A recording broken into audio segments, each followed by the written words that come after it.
Hello, and welcome to the This Happened Today in History podcast. I am your host, Mr. Miller. This podcast will cover a number of topics that happened on this date in history.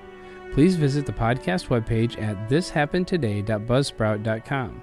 There you can download the notes page, which will help you organize the information as well as develop your own ideas on how these events change the world around us.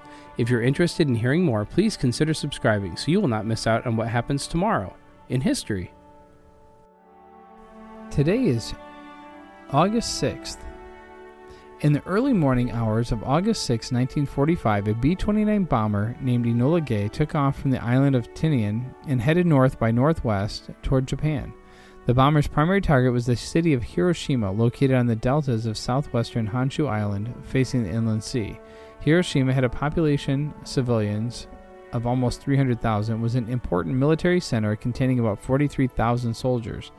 The bomber, piloted by the commander of the 509th Composite Group, Colonel Paul Tibbets, flew at a low altitude on automatic pilot before climbing to 31,000 feet as it neared the target area. At approximately 8:15 a.m. Hiroshima time, the Enola Gay released Little Boy, its 9,700-pound uranium gun-type bomb, over the city. Tibbets immediately dove away to avoid the anticipated shockwave. 43 seconds later, a huge explosion lit the morning sky as Little Boy detonated 1,900 feet above the city, directly over a parade field where soldiers of the 2nd Japanese Army were doing calisthenics.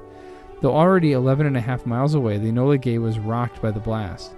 At first, Tibbets thought he was taking flak. After a second shockwave, reflected from the ground, hit the plane, the crew looked back at Hiroshima. The city was hidden by that awful cloud, boiling up, mushrooming, terrible, and incredibly tall, Tibbets recalled. The yield of the explosion was later estimated at 15 kilotons, the equivalent of 15,000 tons of TNT. On the ground, moments before the blast, it was calm, sunny Monday morning. An air raid alert from earlier that morning had been called off after a solitary aircraft was seen, the weather plane, and by 8:15 the city was alive with activity. Soldiers doing their morning calisthenics, commuters on foot or on bicycles, groups of women and children working outside to clear fire breaks. Those closest to the explosion died instantly, their bodies charred black. Nearby birds burst into flames in midair, and dry combustible material such as paper instantly ignited as far away as 6,400 feet from ground zero. The white light acted as a giant flashbulb, burning the dark patterns of clothing onto skin and shadows of bodies onto walls. Survivors outdoors close to the blast generally described a literally blinding light combined with a sudden and overwhelming wave of heat. The effects of radiation are usually not immediately apparent. The blast wave followed almost instantly for those close in, often knocking them from their feet. Those that were indoors were usually spared the flash burns, but flying glass from broken windows filled most rooms, and all but the very strongest structures collapsed. One boy was blown through the windows of his house and across the street as the house collapsed behind him. Within minutes, 9 out of 10 people half a mile or less from ground zero were dead. People farther from the point of detonation experienced the first flash and heat, followed by seconds later by a deafening boom in the blast wave. Nearly every structure within 1 mile of ground zero was destroyed, and almost every building within 3 miles was damaged. Less than 10% of the buildings in the city survived without any damage, and the blast wave shattered glass in suburbs 12 miles away.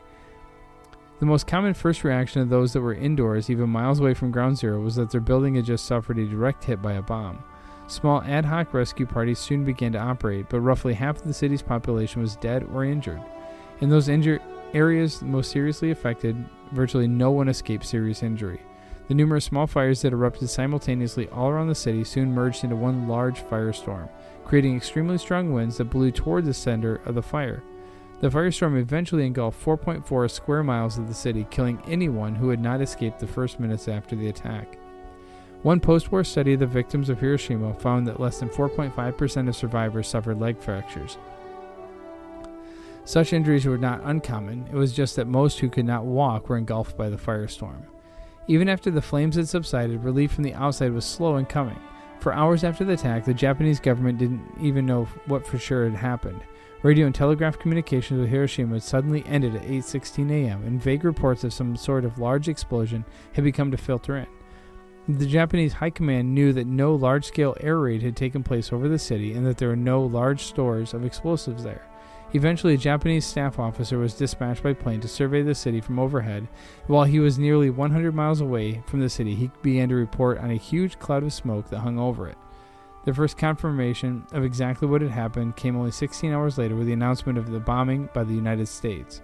Relief workers from outside the city began eventually to arrive, and the situation stabilized somewhat. Power in undamaged areas of the city was even restored on August 7th, with limited rail service resuming the following day. Several days after the blast, however, medical staff began to recognize the first symptoms of radiation sickness among the survivors. Soon the death rate actually began to climb again as patients who had appeared to be recovering began suffering from this strange new illness. Deaths from radiation sickness did not peak until 3 to 4 weeks after the attacks and did not taper off until 7 to 8 weeks after the attack. Long-range health dangers associated with radiation exposure, such as an increased danger of cancer, would linger for the rest of the victims' lives, as would the psychological effects of the attack. No one will ever know for certain how many people died as a result of the attack on Hiroshima. Some 70,000 people probably died as a result of the initial blast, heat, and radiation effects. This included about 20 American airmen being held as prisoners in the city. By the end of 1945, because of the lingering effects of the radioactive fallout and other after effects, the Hiroshima death toll was probably over 100,000. The 5-year death total may have even reached or exceeded 200,000 as cancer and other long-term effects took hold.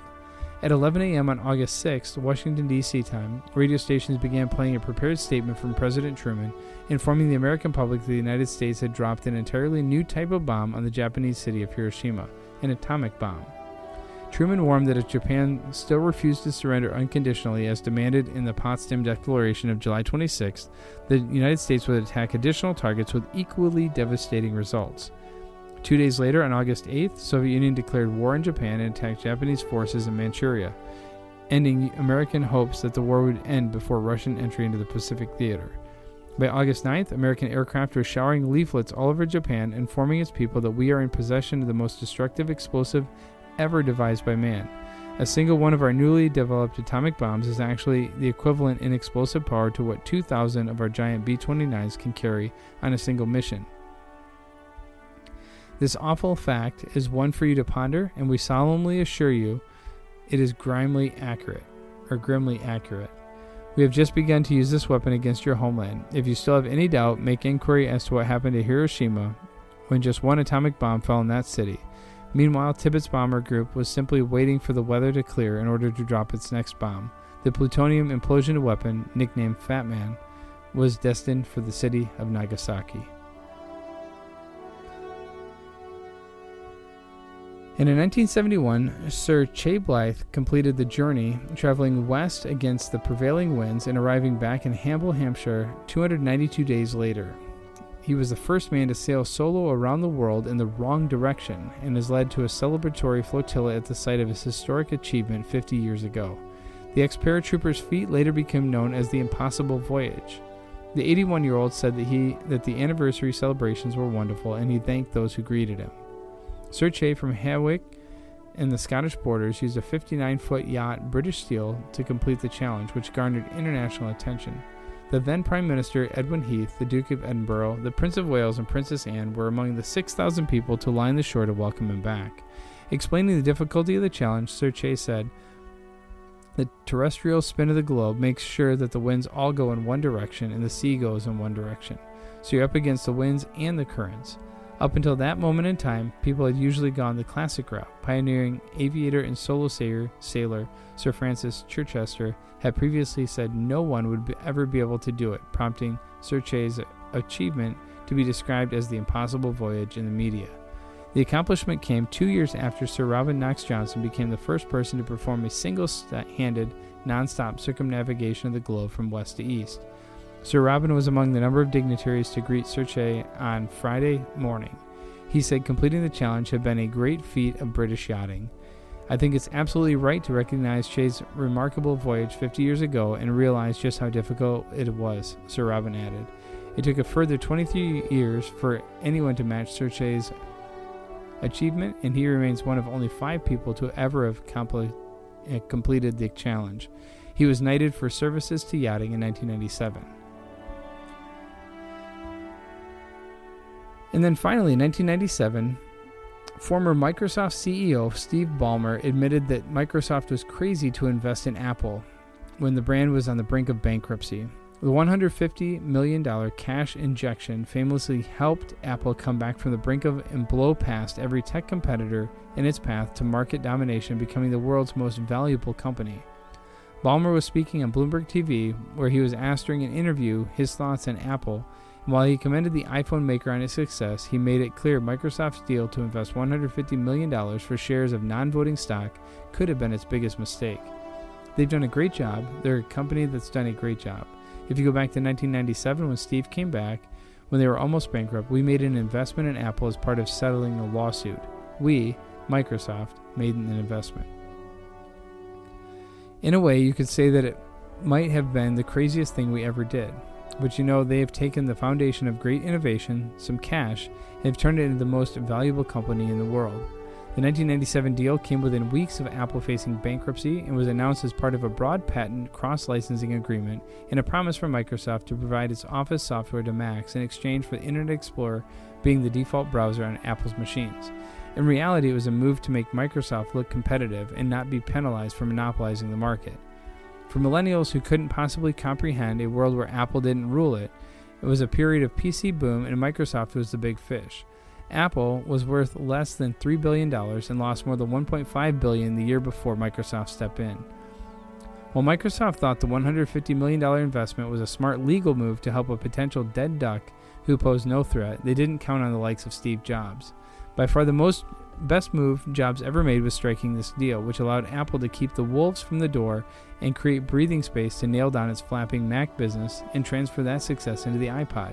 From here, Apple moved from strength to strength with the creation of the iPhone and the iPad, which revolutionized personal computing habits and swept the leg out from under Microsoft, and the rest is history.